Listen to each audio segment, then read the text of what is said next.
Mi nombre es Gabriel Morales, estudiante de la Facultad de Relaciones Internacionales y Estudios Políticos de la Universidad Militar Nueva Granada.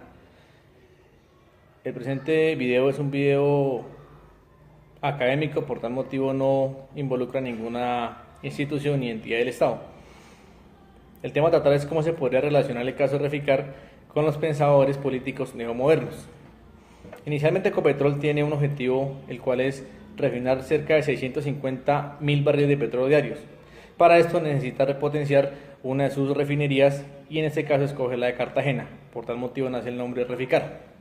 El propósito en general era aumentar la economía y los ingresos del país, evitando refinar en otras partes fuera de Colombia.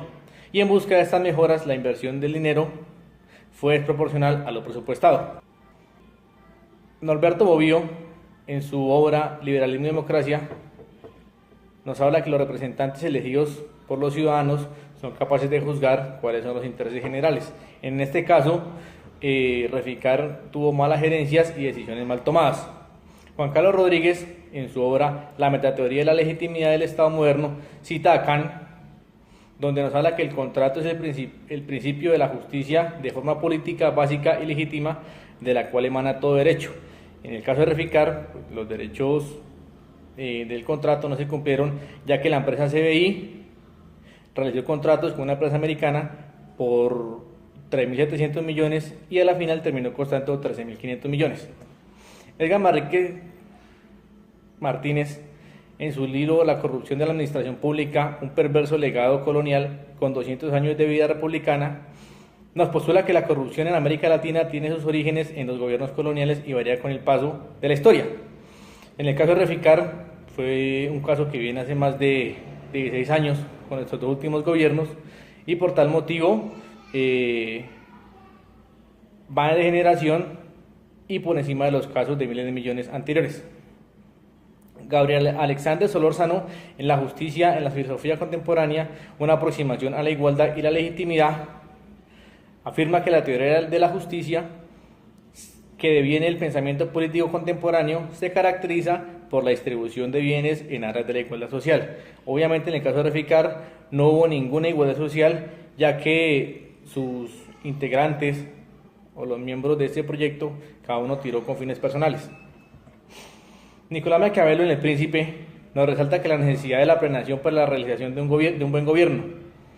En este caso, Reficar le faltó mucha planeación, ya que hubo tanto desfalco de dinero. Carlos Raúl Yatoco, en La administración moderna y posmoderna, nos dice que los objetivos del negocio deben reflejar la composición sistemática de estrategia a través de 4 perspectivas financieras: clientes, procesos internos, aprendizaje y crecimiento. Por tal motivo, esto no se tuvo en cuenta, ya que la inexperiencia del socio estratégico con Reficar no cumplió sus objetivos, como la empresa Glencore, que 2 años después de fundarse, de hacer parte del proceso, lo dejó. John Stuart Mill, en su obra sobre la libertad, desde el momento en que la conducta de una persona es perjudicial a los intereses de otra, la sociedad tiene el derecho de juzgarla, y la pregunta sobre si esta intervención favorecerá o no el bienestar general se vuelve tema de discusión. Por tal motivo, al país ver el desfalco que había, intervinieron los entes de control con el fin de poner el asunto a conocimiento de todo el país. Joseph Centuria, en su obra The Political Economy of Corruption, habla que será considerado corrupción aquel acto que implica el perjuicio de un beneficio público juzgado moralmente.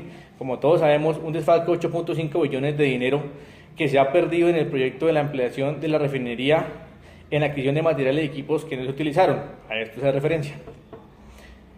John Rawls, en su obra La teoría de la justicia, los hombres participan en los bienes primarios según el principio de que alguno puede tener más si arregla la situación de los que no tienen. En este caso de Reficar, pues todos sus dueños, todos los encargados del proyecto, cada uno miró en su interés personal y pues no favoreció ninguna ciudadanía. Ecopetrol modificó el valor de algunas obras por muchos millones de dólares. En este están involucrados toda la junta directiva. Jonathan Mendilow, en su obra Corruption y Financiación Electoral, cita a Burke, donde habla que la corrupción implica la introducción del interés particular en la política y como consecuencia de ello el impacto y revocaciones y distribuciones de recursos de grupos o personas específicas que usan el poder para beneficio particular, tal cual como pasa en Reficar. Dennis Thompson, en su obra Mediate Corruption, The Case of Keating 5, señala que los actos corruptos son mediatizados por los procesos políticos. Como resultado, tanto las autoridades como los ciudadanos serán menos susceptibles de reconocer que la autoridad obrando mal o que se ha provocado algún daño. Esto tiene incidencia en la corrupción de Reficar en el proceso democrático del país, afecta a todo lo que es el proceso democrático. Philip Petit, Republicanism, A Theory of Freedom and Government, cita a Petit, que señala en las sociedades contemporáneas las personas están a merced de la voluntad arbitraria de otras. Es lo que se conoce como dominación y es lo que soporta el ciudadano brumado por el funcionario arbitrario. Para los colombianos inicialmente se hace un presupuesto de 4.000 millones de dólares y luego se descubre que la inversión fue de 8.000 millones. Los políticos y personas con poder son individuos que desean y pueden sacar provecho personal de los recursos públicos. Lord Acton, Easy of Freedom on Power, dijo que el poder tiende a corromper y que el poder absoluto corrompe absolutamente. Lloyd Fuller, en La moral del derecho, señala que toda persona debe desarrollar básicamente una dimensión ética, que no debe cambiar cuando ejerce la función pública. En este caso, la parte ética de los miembros de Reficar no se vio por ningún lado. Y Thomas Hobbes, en su época de Ship, el problema de Reficar se desató en los últimos 10 años de gobierno. La infección del cuerpo político comienza por los oídos y la corrupción se propaga de oído en oído. Conclusiones. Los temas de corrupción vienen de generación en generación, es decir, esto se creó desde épocas coloniales. A quienes se le atribuye el poder están en la capacidad de aportar a la ciudadanía o simplemente pensar en sus propios intereses. Basado en estos temas de corrupción, diariamente se están generando normas o leyes que regulan el proceso del ser humano dentro de la sociedad. Mientras no se rompa la cadena que entrelazan el uso del poder del tema de la corrupción seguirá aumentando cada día. Muchas gracias.